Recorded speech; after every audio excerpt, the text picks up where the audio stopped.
Hello there, you must be Jane. Please come in. My name is Mrs. Dunstan. Hello, Mrs. Dunstan. Pleased to meet you. All right now, let's see. Now, you're interested in attending university in Canada, is that right? Yes, and I have a lot of questions to ask you. Okay, but before I begin to answer your questions, I need to ask you a few questions first. Now, your major is... Engineering. Mechanical engineering. Right, and where did you graduate? I graduated from the Beijing Institute of Machinery in July 1998. I completed my bachelor's degree.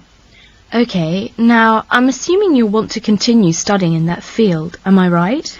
Actually, I'd prefer to do an MBA if possible. But if I have no other choice, then I'll continue in mechanical engineering. Okay, now, are you familiar with the requirements for an MBA degree? Yes. Before you hear the rest of the conversation, you have some time to look at questions 5 to 10.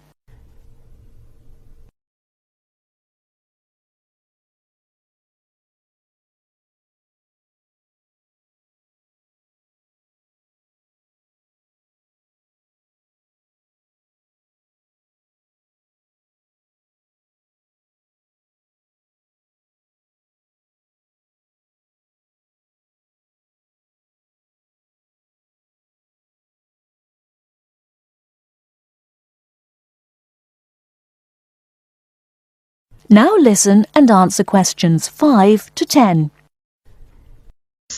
I think I need to do well on the GMAT, and I'll definitely need the TOEFL or Ielts, right?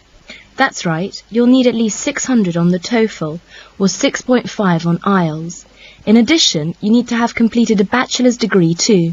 Did you take the GMAT yet? No, but I plan to take it in August. The requirements for a master's degree in engineering are a little different. You'll need to take the GRE and of course the TOEFL or Ielts. I see. And when do I start to apply? The best time to start the application process is in November or December of the year prior to your intended year of study. Application forms are usually available in September or October. Which schools in Canada offer the MBA degree? Of the approximately 50 universities in Canada, 20 offer an MBA. Here's a small booklet summarising Canadian university programmes. You'll find all the information on page 22. Great, thanks. And how about tuition and scholarships? Tuition for MBA programmes has been steadily increasing. Some universities now charge the full tuition, meaning that there is no government subsidy. Those universities cost about $10,000 per year, and it's a 2-year programme. Other universities are still government subsidised, so the tuition is only about $4,500 per year. In terms of scholarships, usually the top 5 students entering the MBA programme are given a generous scholarship. All other students have to pay the full fees. International students have to pay the full tuition, that's $10,000 per year. Oh, is it very difficult to get into an MBA programme? Yes, in fact, the competition is very strong. MBA graduates have a pretty easy time finding a job, so many students are eager to do the programme thinking it will guarantee them success in their careers. Well, it sure does sound like an excellent way to start a promising future. What is the school year like? Classes begin in September each year and finish before Christmas. They resume after New Year and finish at the end of April. And after April? Why, that's your summer holiday. Sounds great. I want to thank you, Mrs. Dunstan, for all your help. I really do appreciate it. You're very welcome. And if you have any other questions, please feel free to contact me. You know my number, right? I sure do. Thanks very much. Goodbye. That is the end of part 1. You now have half a minute to check your answers.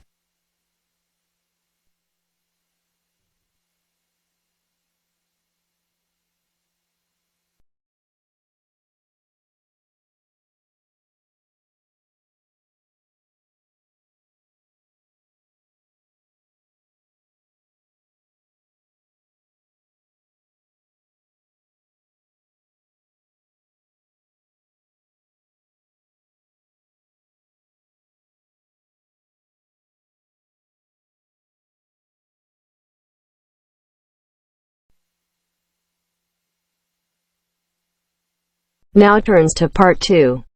Part 2. First, you have some time to look at questions 11 to 15.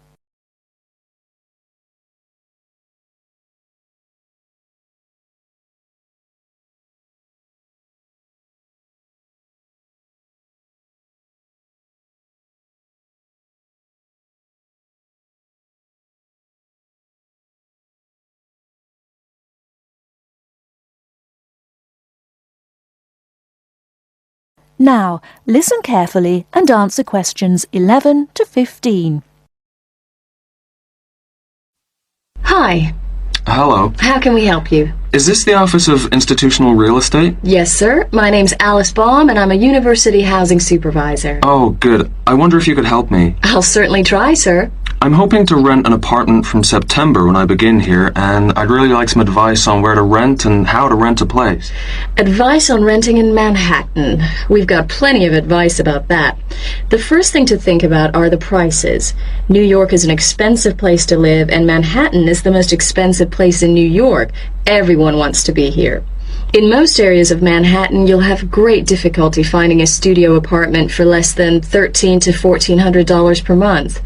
But there are areas just outside Manhattan, within a 30 to 40-minute commute, where you can find a decent studio apartment to rent for $850 to $1,000 per month. That's a big difference. But then there are travel costs on top of that. Yes, there are. If you're prepared to make compromises in your choice of accommodation, perhaps you can find an apartment you like and can afford. Monthly rents also depend on two other factors, apartment size and then amenities. Can you tell me a bit more about that? Basically, bigger flats get higher rents, so if you can live without a lot of space, it's much cheaper. And if you're willing to take a flat which has street noise or doesn't have much natural light, then you may save some more money. I see. However, you could go the other way and get a bigger flat and share it with another student. You can cut costs by sharing a large bedroom. To find a roommate, check the listings for apartment shares in the housing registry. Share a flat. I hadn't given that idea much thought. Lots of our students do that. What about amenities? Can you explain that a bit more? You need to decide what facilities you really would like and what you can do without. For example, do you want a doorman? Would you like an elevator? These kinds of things put the prices up. I don't think I need a doorman. Is there anything else I should know? Yes, remember, the housing market is very competitive, especially for affordable apartments. You need to be prepared to make decisions quickly and be flexible with your plans. Don't start your search earlier than 4 weeks before you want to move in, because tenants only need to give landlords 30 days notice of their departure. Okay. Before you hear the rest of the talk, you have some time to look at questions 16 to 20.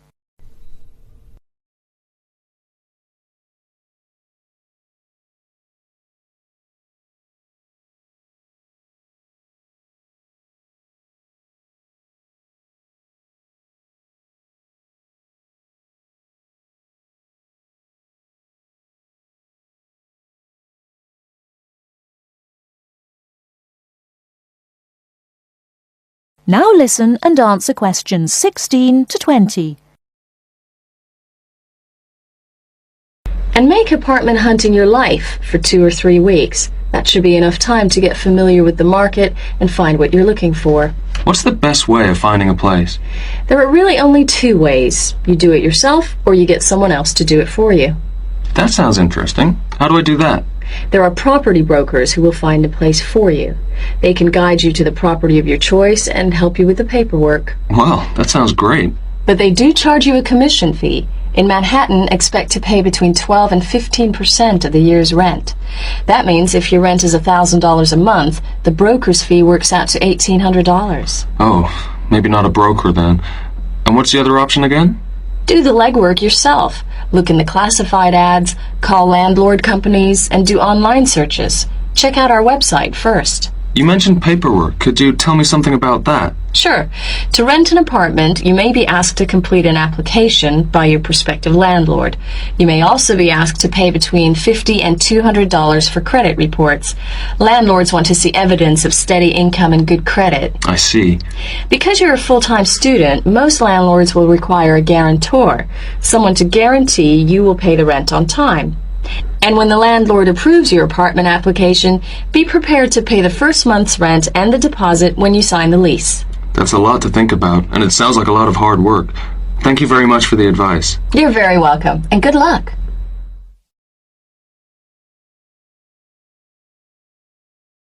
That is the end of part 2. You now have half a minute to check your answers.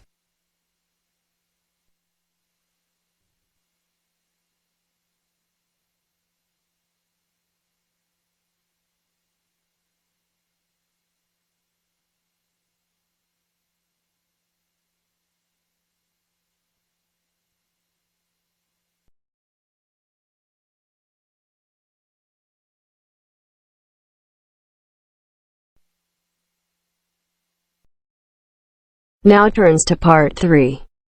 Part 3. Maria is a student at university. She has handed the first draft of an essay to her tutor.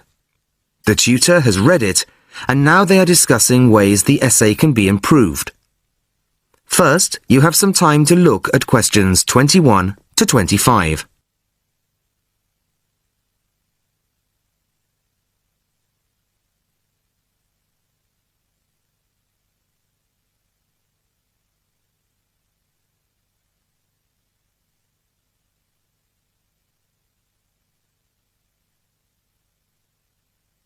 Listen carefully to the first part of the conversation and answer questions 21 to 25.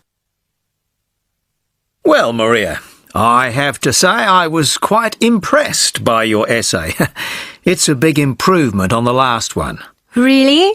I'm glad. I put a lot more work into this one. I really spent ages on it. And it shows. You've addressed most of the problems I pointed out last time.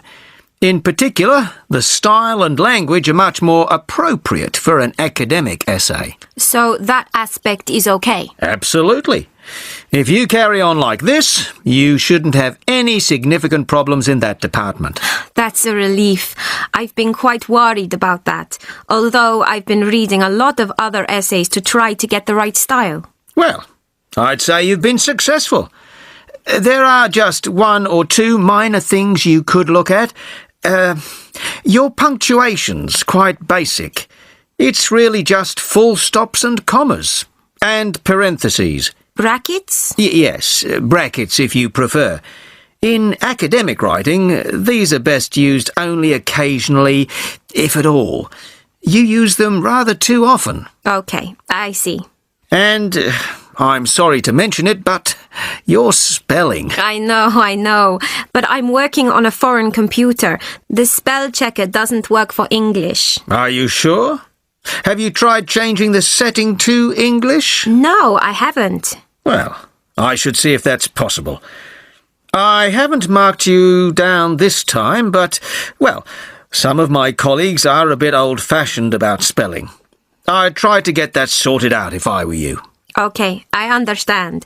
I'll try to change the setting. Before you hear the rest of the conversation, you have some time to look at questions 26 to 30.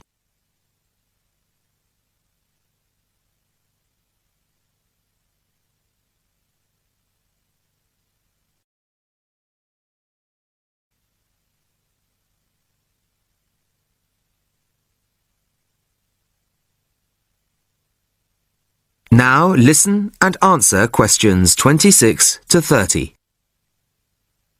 The only major problem I have with the content of your essay is the introduction. The introduction should, well, introduce the theme of the essay. You've put some of the most important points there. For example, this bit.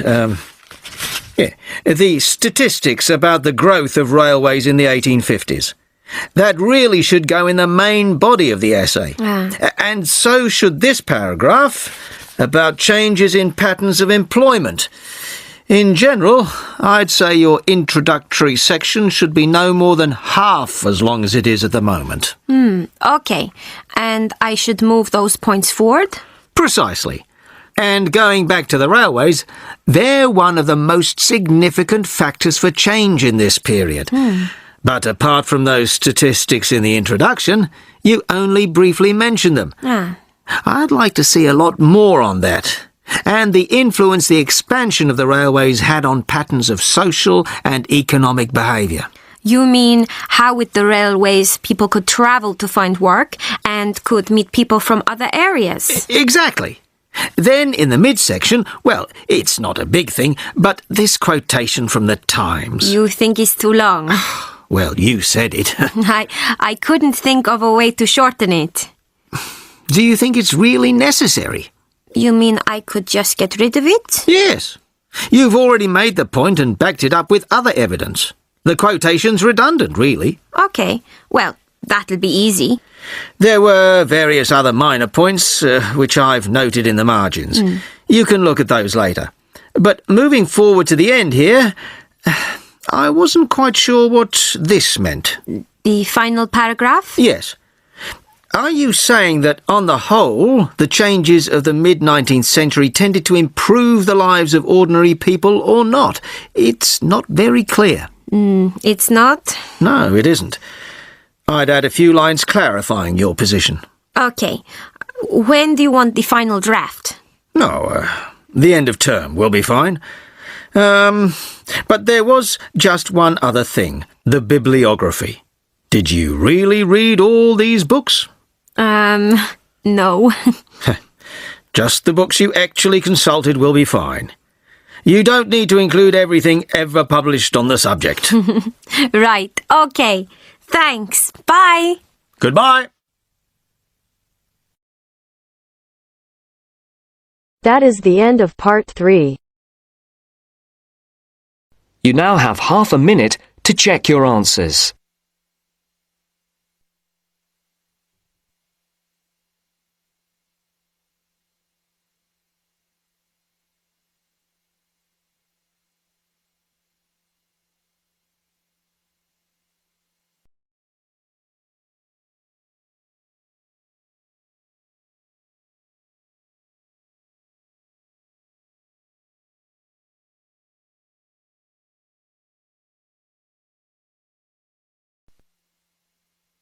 Now turns to part 4. Part 4. You will hear an extract from a university lecture on the topic of marketing. First, you have some time to look at questions 31 to 40.